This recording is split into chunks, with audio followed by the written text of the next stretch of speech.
Yeah, sure. But John's running this one. Oh, well, Until we elect. Okay. All right, I'm going to go ahead and call the reorganizational and regular meeting for January 9th, 2023. Can I have a roll call? Ms. Cato? Here. Mr. Hookrattle? Here. Mr. Moore? Here. Mr. Shook? Here. Dr. Walter? Here. Please join me in the Pledge of Allegiance. I pledge allegiance to the flag of the United States of America and to the republic for which it stands, one nation, under God, indivisible, with liberty and justice for all. Next item would be election of board president for the 2023 year. Do I have a motion for president for 2023? So moved. How about Bill Moore? Yeah. We should probably say a name first. As I said, do I? Bill Moore, he says. Bill Moore. I nominate Bill Moore. Motion by Sean Hookrattle. Did you second that? Sure. To nominate Bill Moore to serve as board president for the 2023 calendar year. Ms. Boyer. Ms. Cato? Yes. Mr. Hookrattle? Yes. Mr. Moore? Mr. Shook? Yes. And Dr. Walter? Yes. Next would be election of the board vice president for 2023. Do I have a nomination? I nominate Carol Cato. That's second. Motion by Sean Hookrattle, second by Bill Moore to nominate Carol Cato as board vice president for the 2023 calendar year. Ms. Boyer. Mr. Hookrattle? Yes. Mr. Moore? Yes. Mr. Shook? Yes. Dr. Walter? Yes. Ms. Cato? Abstain. Okay. Read your office. Do you, Bill Moore, President, Ms. Carol Cato, Vice President, solemnly swear that you will support the Constitution of the United States and the Constitution of the State of Ohio, and that you will faithfully and impartially discharge your duties as President and Vice President in and for said Liberty Union-Thurston Local School District, Fairfield County, Ohio, to the best of your ability in accordance with laws now in effect and hereafter to be enacted during your continuance in said office and until your successor is chosen and qualified.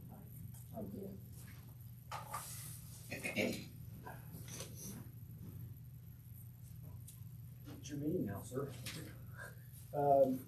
Item G, establish regular monthly meetings for the 2023 calendar year. Do I have a motion to keep them second Monday of each month at 7 p.m.? So moved. Second. Sean Shook, motion by Sean Shook, second by Carol Cato. To establish the second Monday of each month at 7 p.m. Ms. Boyer, roll call. Mr. Moore? Yes. Mr. Shook? Yes. Dr. Walter? Yes. Ms. Cato? Yes. Mr. Hookrattle? Yes. Item H, establish board legal counsel. The legal firm Bricker and Eckler, LLP, and Scott Schreiben, LLP, are recommended to provide legal assistance to the Board of Education and their designees during the 2023 calendar year. Do I have a motion? So moved. Second.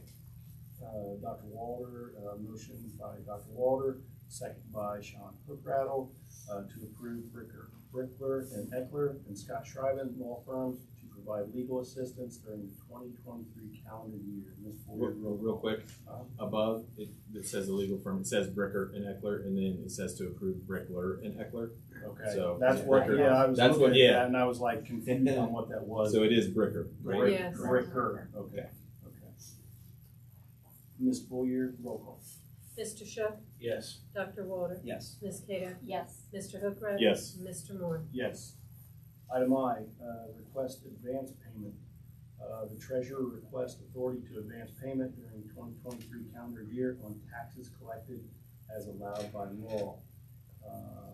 Do I have a motion? So moved. Second. So moved by Sean Shook, second by Cato to give authority to the treasurer to request advance payment on taxes collected as allowed by law during the 2023 calendar year. Ms. Boyer, roll. Dr. Walter? Yes. Ms. Cato? Yes. Mr. Hookrah? Yes. Mr. Moore? Yes. Mr. Shook? Yes. Item J, reorganization, opening and reorganizational items. These are years of service for the school board, current school board. Carol Cato, 9 years of service. Sean Hookrattle, 14 years of service. Bill Moore, 5 years of service. Sean Shook, 11 years of service. And Dr. John Walter, 11 years of service. Item K, public participation in board meeting. We normally set aside time for public participation during every board meeting. At this time, is there anyone that would like to address the board? Okay, seeing none, we'll move on to the next item, item L, which is Mr. Shook's favorite time of the evening, refreshments. So we will take. Afraid I'm gonna hurt you. Glad you get out. Back. I think I smell it okay. Well, I heard a couple of stories while we were on break. Okay. All right. Hey, well, this is the 12th year for the middle school building that we still call new, but it's 12 years, and this is the 12th year it's been open. And I think we got a lot of positive things going on in the building. So I'll kind of make it short, but we'll get to the point here. Let's talk about academics. We started this academic Hall of Fame, and it has been a really good motivator for students. Parents come in during basketball games right now and concerts and stuff, and yeah, they look for their child's name on the wall. To get on the wall, you got to have at least a 3.0. You can have 1 C, but no more than that, and still have your 3.0. And so those students up there, there's 266 paw prints up there. And so that turns out that about 76% of the student body is on the wall. And so it's a big motivator. It makes kids really want to work hard. And that's been a really good key factor to help teachers to get kids to get assignments done and stay on task. So we're pretty happy with that.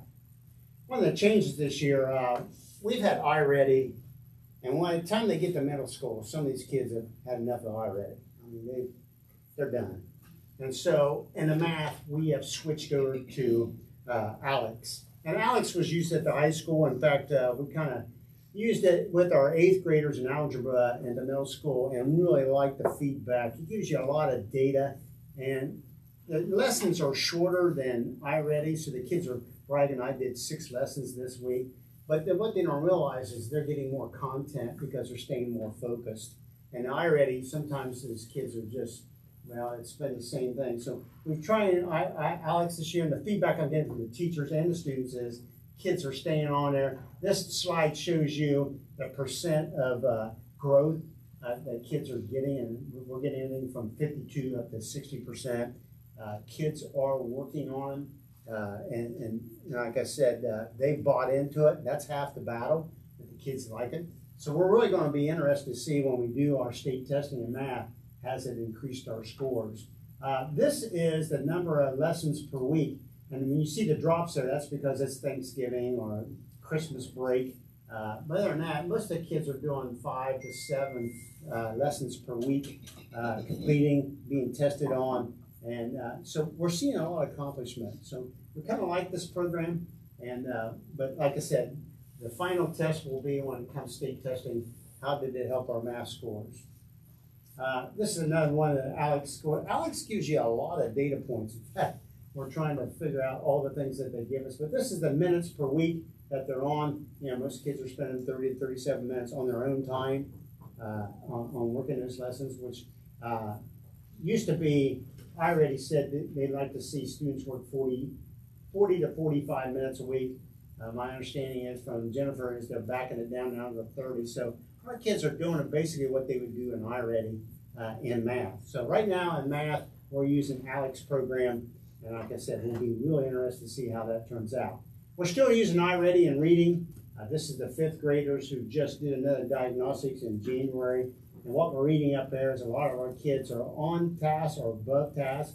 The green is good. Yellow is they're like one grade level maybe below, and that's something that we could still obtain them up to grade level before school year's out. And then downwards is 9%. Those are kids that are 2 or 3 grade levels below what they should be, and that's the ones that we need to have extra interventions for. But overall, they're looking pretty good. So we're still using iReady, and until we find something better, we'll kind of stay with that. iReady is also a good indicator on gifted, so we kind of kept that at this time. Some other things that we're doing to try to get kids better in academics is we have the maker space, and kids like the hands-on learning, so we're trying to use more hands-on project-based learning in the district and in our school. Okay, and so that's some slides of maker space. Also field trips, brought field trips back, and then like you said, I'm pretty excited to have the Van Buren money, and that kind of helps fund. This year's not been a good year for Van Buren. We've lost quite a bit of money because it's invested, and so we still have money set aside that we're not using right now. Try to save it there in case the economy doesn't do better on the Van Buren investment. But they went down to Hocking Hills, and this is the 8th graders. They study rock formations in the 8th grade science. So the better way to see it is go down, and they work with the rangers down there, and they give them all some information on how these rock formations form. Then they go back to the classroom and can understand more about that. Also, other field trips, we took the 5th graders to the Works in Newark. They have a planetarium. The 5th graders spend almost 6 to 7 weeks on the solar system. And we found out last year we taken this to the planetarium. Most of them don't even know what a planetarium is. And that really got them interested in learning more about the planets, the solar system, the sun, the rotations, and those kind of things. While they're there, they also have a lot of other science displays, sort of like the Center of Science and Industry. And then they also have glass blowing air, which is art, and they get to see that also. So we've been doing some great trips. This is some of the 8th graders got to go up, and Jeff Luray did a really nice job of getting the kids down on the floor, and spent time with them. We also had Tim Schaefer there, and so when those kids go up there and they learn more about the government, when they come back and the 8th graders learn about how the early government was started in the United States, gives them more of a perspective and helps them out. Another thing that we have is our Student of the Month, and that's based on not just character but also academics, and so we do that every month. That helps stimulate kids when they get their picture taken and put on the Student of the Month plaque that's located right there by the trophy case. So that's another way to get kids motivated to do better in academics. When we talk about social and emotional learning, we use the Character Strong program. We've used that now for several years. Really like that. It's a lot of hands-on things. Each grade level has time during the week that they do social and emotional learning, and they use this curriculum, which has been the State Department has selected as this one of those approved ones, so we've used it. Really like that. Some other SEL things, we had David Cahoot come in. And David is a motivational speaker, and this is one of his books that he wrote. His job is to get kids to do their best, and his book is called Standing in the Presence of Greatness, and he talks about everybody's great. You just got to know what your areas are that you will exceed in. He does an excellent job. He did a 5th and 6th grade, and then he did a 7th and 8th. So David's a really good motivational type to get kids to start thinking about doing their best. We also had a magic show, and that was with Drew Murray. It was kind of interesting. Drew got up there and said, when I was in elementary, I wanted to be a magician. And the teacher said, what do you want to be when you grow up? A magician. She goes, no, you need to pick something else. And he said, no, I'm going to be. And all through middle school and high school, I'm going to be a magician. And they all said, no, you need to find something that, well, guess what? He is a magician. And the exciting part is we got in contact with him right after he got out of high school. And so he wasn't that expensive, but now he does corporate shows, Las Vegas shows. But he was willing to, since we started with him, he was willing to come in. And he talks to the kids that when you set your career goal, don't let anybody talk you out of it. And he said, I'm an example of that. And when he does his magic, it's not the stupid little card tricks and stuff. I mean, he does the things that you would see more in a Vegas show or things, he has kids pick numbers and he knows what the numbers are. And they were just on the edge of their seats. We also have our clubs. And our clubs is another social emotional, allows the 8th graders to mingle with 5th graders. They pick an interest that they have. There's around 14, 15 clubs that they can pick, and gives them a chance to work with other students in the building, and kind of gives them that time for the smaller kids to be the larger kids. We have some other programs that we use to help kids on mental health. New Horizons, the signs of suicide, and I know a couple of you know Trudy Reed, because we go with the Ryan Reed Foundation. Trudy's been really good about funding the signs of suicide, which is a little over $14,000. So that comes in, it checks all the 7th and 8th graders. And then what's kind of neat is we have a counselor who comes in once a week, sometimes twice a week, from that signs of suicide, and follows up with these kids since the fall. Just make sure you're still okay, you know, and we try to make sure that that mental health is there. Another program we have is called Catch My Breath. It's against vaping. Vaping's really exploded in a lot of schools. The Catch My Breath program was given to 7th and 8th graders to kind of show them the effects of vaping, which a lot of them think there's nothing to that. It's just flavored smoke. They don't realize what it's doing to their lungs. So we have that program too. Another one we have this year, we got selected to have a smart lab. Lancaster's had one, Pickering's had it, and they came to us since we've been tied up with New Horizons, and they kind of like what we're doing. The Smart Lab is a stress management and mental health lab. We have one room selected that. There's computers in there. They come in, a student might have a grandfather die or a grandparent die, and they come to school, they're not ready to learn. I mean, they've got a lot on their mind right now. So they go to Smart Lab, and that lady's there to help them with different coping mechanisms to get them through that time. You know, a lot of things today is on some of these middle schools' minds. We just need to have some tools there to help them, to make them feel better, to make them do better in school. We still do PBIS. That's, you know, our behavior system that we have. In the fall, Mr. Alford was really good with working on that. He had each grade level come up with their expectations. What the 8th graders expect in the hallway, in the lunchroom, in the classroom.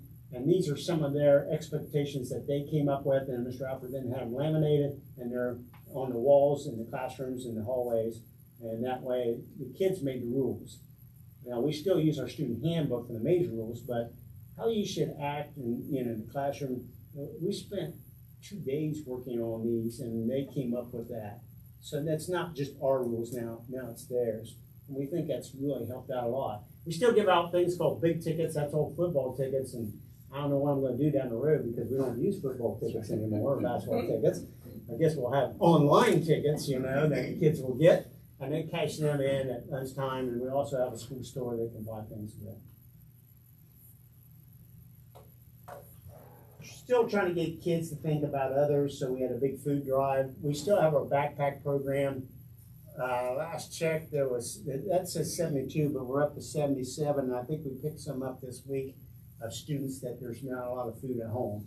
So they get food sent home. It was really nice that Dr. Johnson arranged that the local pastors, Ministerial Association, we got a chance to meet with them, and they are joining in with us. In fact, the one church has got all the clothing and coats, and so we've been able to steer some students to get clothing that they might need because, you know, community now is starting to see some tightness of funds. So we're trying to help those kids. You remember, they come to school and they don't have the right clothes, they don't feel like they fit in. So we're trying to make sure these kids have winter coats and things. So it's been really good. The Ministerial Association here in Baltimore, what do you say, there were 7 or 8 of them there? Mm-hmm. And they want to help support the school and all they can. And so that's pretty good. And we still got some people in the community. You know, we had a parent come in last week and said, I want to pay off all the school lunch charges because it was getting high. Jan Frederick? Yes, sir. How much was that? $483. Yeah, that lady wrote out a check for $483 to pay off the school lunches that were creeping up. We still, you know, none of the buildings allow a kid to go hungry. And we don't give them a cheese sandwich, and we give them a regular lunch. I will not allow a kid. Marcus and I are in the lunchroom every day, and we walk around, and you want to make sure kids eat. Middle school kids especially, they're growing.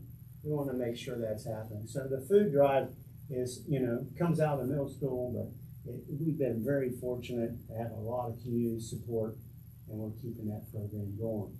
We had a Veterans Day where we invited the veterans. Marcus was in charge of this. He had the veterans come in and eat lunch with the kids.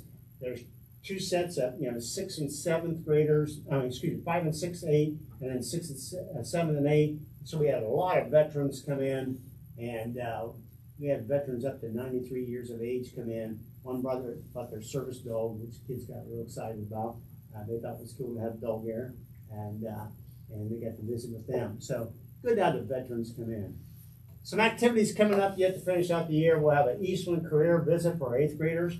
Last year we went to Fairfield. This year we're going up to Eastland, trying to get the kids to start thinking about their career before they get to high school. We got a visiting author coming in from all the grade levels. Our 6th grade outdoor ed's going to be going over to FFA camp again in March. We've got the science fair, grades 5 and 6 here in February. We got the spelling bee. I've got to put that up. That's coming up here. Dr. Johnson will be the pronouncer for that. Philadelphia trip for 8th graders. Got our spring arts showcase of all the art projects along with the band and of course music. So a lot to happen. Okay. Any questions?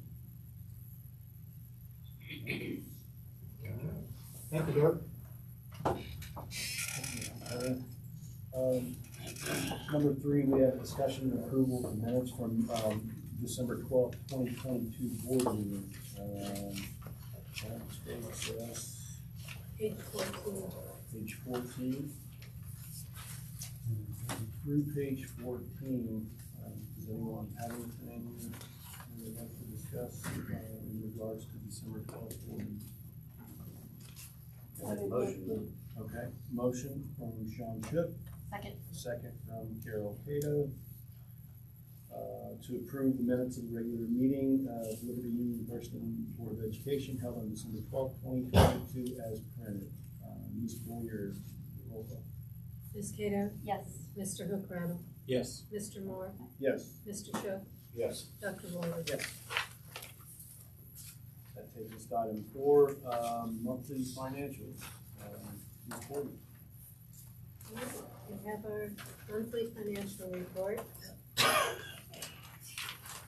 And on page 4 is the monthly revenue. And that's up, which is mainly due to the state unrestricted grants in.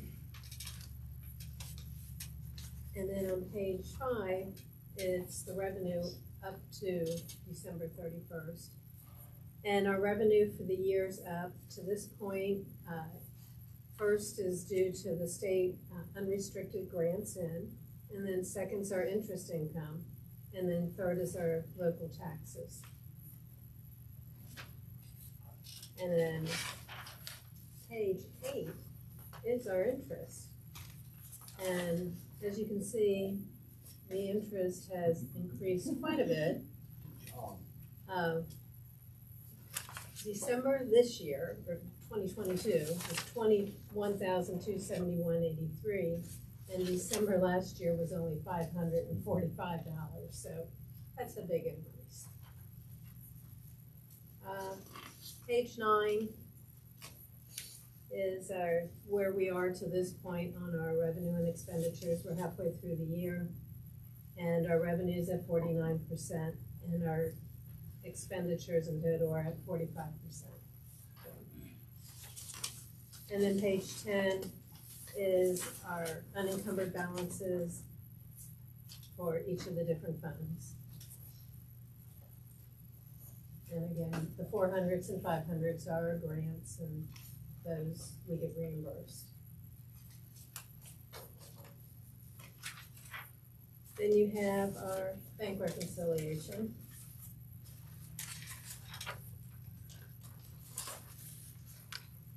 And then you have the bills that we paid, and the only one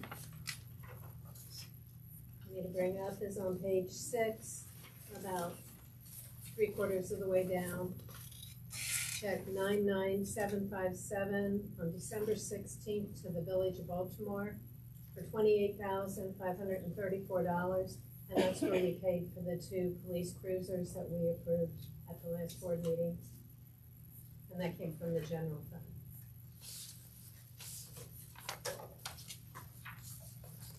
And then you have our changes and appropriations for the 018, 200s and 300s. And our donations in December, $2,056 from the class of 2022 to the class of 2023. $60 from Fairfield County A Society to, for their fair display, to FFA. $850 from Jackson Smith to football. $700 LU athletic boosters to boys basketball. $600 LU athletic boosters girls basketball. $400. I missed one of those. Which one did I say? 600 LGBT baseball. Baseball. Thank you. 400 came from School Pulse Panel, U.S. Census Bureau gift card to the high school principal. $400 School Pulse Panel, U.S. Census Bureau gift card to elementary principal. $418.34 from Kroger Community Rewards to middle school principal. $31.58 Kroger Community Rewards high school volleyball. $68.37 Kroger Community Rewards high school principal. $200 State House Capitol Square Foundation to middle school principal. And then Julie Murrick donated binders and folders to the middle school. That's what I have. Does anyone have anything to talk to Mr. Boyer about, ask her? Okay, item E then will be to vote, to approve the monthly financial statement. Second. Motion by Sean Shook, second by Dr. Walter, to approve monthly financial statements as printed above. Ms. Boyer? Mr. Hookrattle? Yes. Mr. Moore? Yes. Mr. Shook? Yes. Dr. Walter? Yes. Ms. Cato? Yes.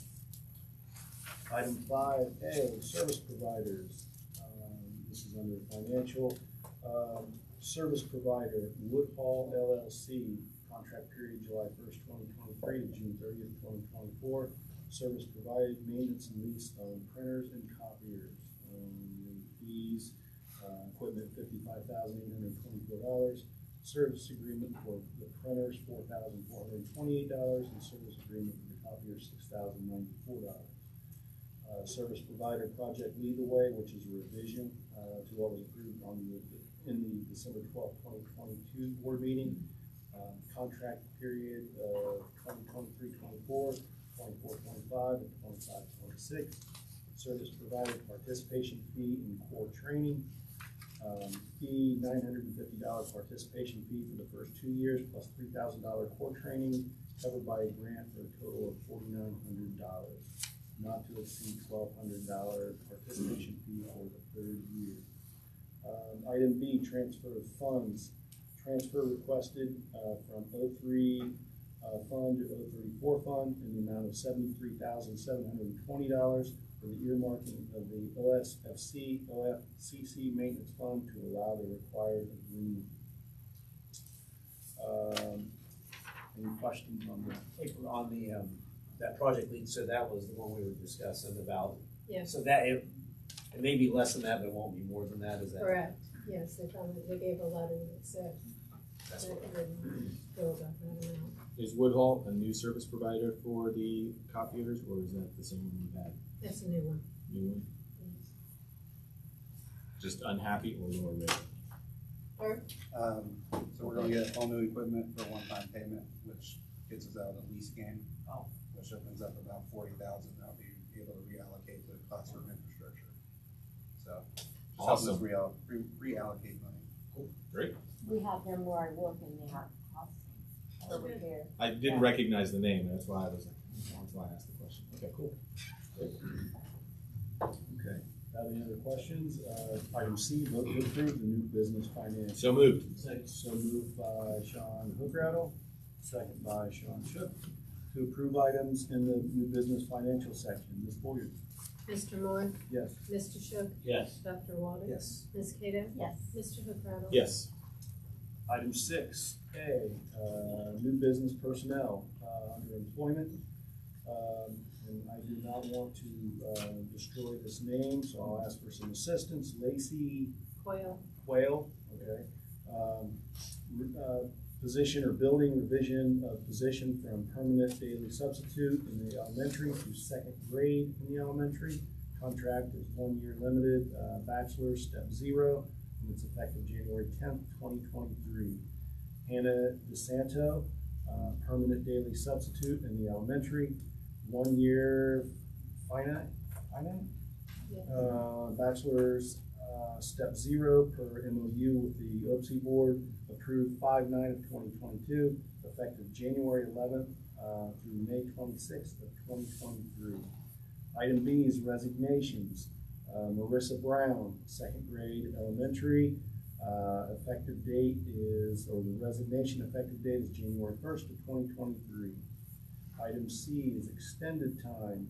Melissa Keck, math in the high school, 5 days of extended time.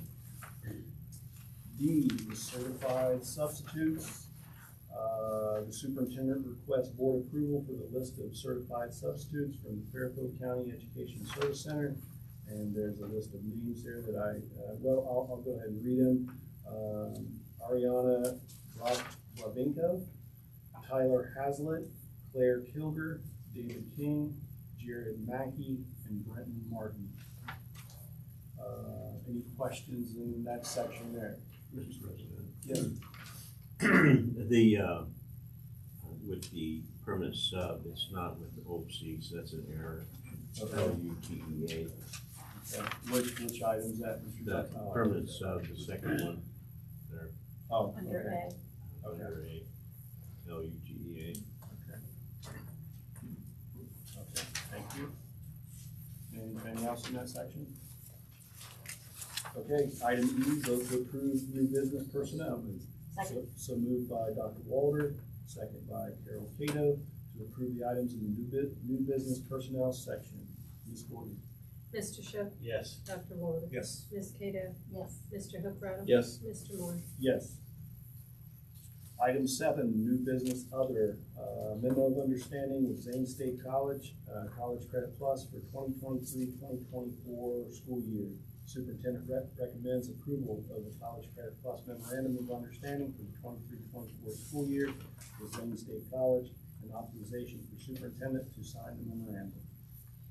Item B, data sharing agreement with Zane State College. The superintendent recommends approval of the data sharing agreement for the 2023-2024 school year with Zane State College, and authorization for the superintendent to sign the agreement. Item C, public records designatee, request approval to appoint treasurer as public records designatee for the district. Let's see, D, JFCA student dress code. Is this the first reading on this, or is this? It's the second reading. Second reading, okay. So I'm not gonna read over that whole entire thing unless someone wants me to. No, I don't need you to read over it, but I Okay. do want to have a conversation about it because I was not at the December board meeting. Nor was I, so, So I don't know if we want to come back to that right now. I mean, I'm happy to talk about it. All right, so second reading, kind of read through it. Could be the second reading. I have concern as a father of 2 daughters with the commentary around leggings or yoga style pants. Like my daughter literally went to school today in yoga pants and a sweatshirt. I would venture to guess that somewhere between 30 and 40% of the high school girls at any given time are wearing yoga style pants to school. So I was told this is kind of new in the written in, and I'm not a fan in the slightest. Teach boys to be respectful. That's the big problem. Teach boys to be respectful. So that's my commentary around that. I would, if there's something that you're trying to address around leggings or yoga style pants, address that and potentially address that in one-on-one conversations with the individuals.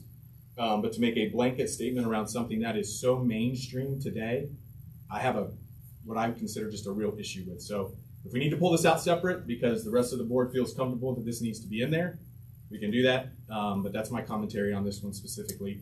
Again, I apologize that I was not obviously at the December meeting for the first reading, but that's my feelings on that particular one. And I'll agree with Mr. Hooker because my daughter wore them today as well. So, and I would disagree with that as well. And not just because it's my daughter, I would disagree with that for any, that's what these kids wear these days.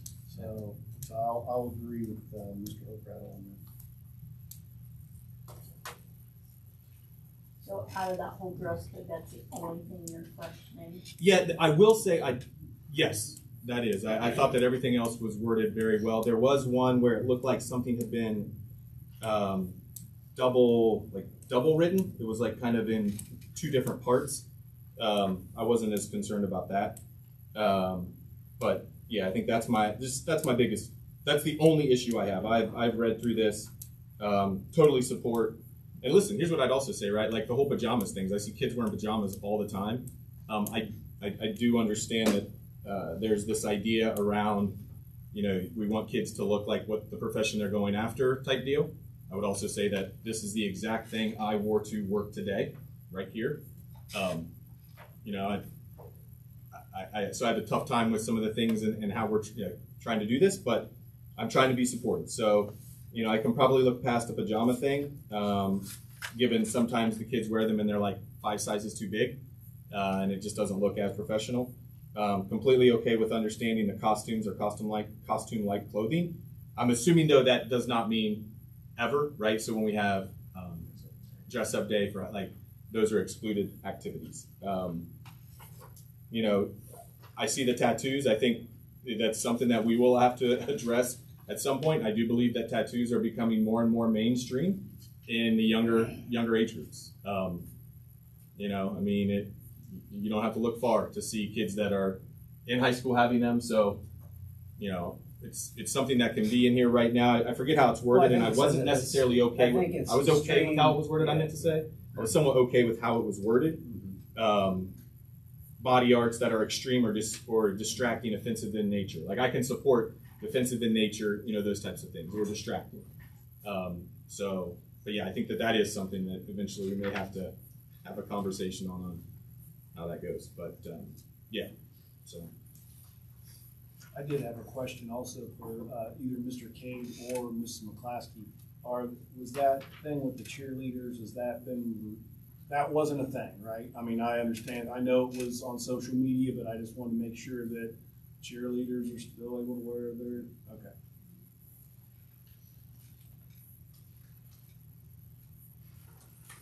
So, Mr. President. Yes. So on this particular item, it's a second reading. We could bring it back for third reading. I would support that, 100%. Give us all a chance to talk about it, and then consider all the other items as a group under the resolution that comes next. And just pull this, no vote on it. There'll be further discussion. And recommend third reading. Somebody recommend third reading. I will recommend a third reading. And I would second that. All right. Okay. So that next item then, E, then we'll just skip over that then. Well, probably since you recommended a third reading and motion and second. I know where I saw it, by the way. So just for those that wrote this, there's a bullet that says clothing that exposes any skin from the shoulder to mid-thigh. And then that is where the sub-bullet says no leggings or yoga pants. I don't think that's meant to be there. It might be, but you talk about leggings a little bit further on in the document as well. So just might want to make sure, because then we got lower garments, and then the first bullet is no leggings or yoga style pants are permitted unless the upper garment meets the mid-thigh threshold. So it's written in two places. I don't know if it's meant to be written in two places. It is. Okay. The clarification on for mid-thigh, given some of the other things that we talked about. But so since you're recommending third reading for this particular item, I just would recommend to vote on it, and then you can vote on the other things as a group, because there's another motion for this section. Okay. So we're voting. You made a motion. I did. We'll just go with that one first? Yeah. All right. I'll make a motion that JFCA-R, the student dress code, Okay. and this is specific yet. JFCA-R, student dress code. I recommend to have a third reading at the February board meeting. So JFCA is okay? That is correct. That's why I wanted to make sure I said -R. Okay. JFCA, I had no issues with JFCA. I get the idea around activities and making sure religious beliefs are acceptable for a carol. We've got some of that actually today in our school. So E will be taken out of this, correct? Correct. We're voting on. We're voting on. the I make a third I make a motion. I second. Okay, And you need to do Now we need roll to, call. now we need to roll call it. Ms. Boyd? Okay, Mr. Shook, Yes. Dr. Walter, Yes. Ms. Cato, Yes. Mr. Hookrattle. Yes. And Mr. Moore. Yes. Okay, move on to F, which is JFE, student pregnancy and related conditions. G, KKA, recruiters in schools. And I believe that is it. So move on to H, vote to approve new business other. And the motion. So moved. Second. Motion by Sean Hookrattle, second by Carol Cato to approve items in the new business other section. Ms. Boyd? Dr. Walter, Yes. Ms. Cato, Yes. Mr. Hookrattle. Yes. Mr. Moore. Yes. Mr. Shook. Yes. Item 8, other matters as may be, may properly come before the board. Does anyone have any other items to come in front of the board? Okay. Item 9, executive session. An executive session is requested by the superintendent. D, So and D is in David. yes, Okay. and E. And E. Okay. D and E, D, is preparing for, do I need to list those? One's to talk about negotiations. Okay. And the other one is, private Okay. issues. Okay. Do I have a motion to enter into executive session? So moved. Second. Motion by Carol Cato, second by Sean Hookrattle to go into executive session for the reasons stated above, D and E at 7:53 PM. Ms. Boyd? Ms. Cato, Yes. Mr. Hookrattle. Yes. Mr. Moore, Yes. Mr. Shook, Yes. Dr. Walter. Yes.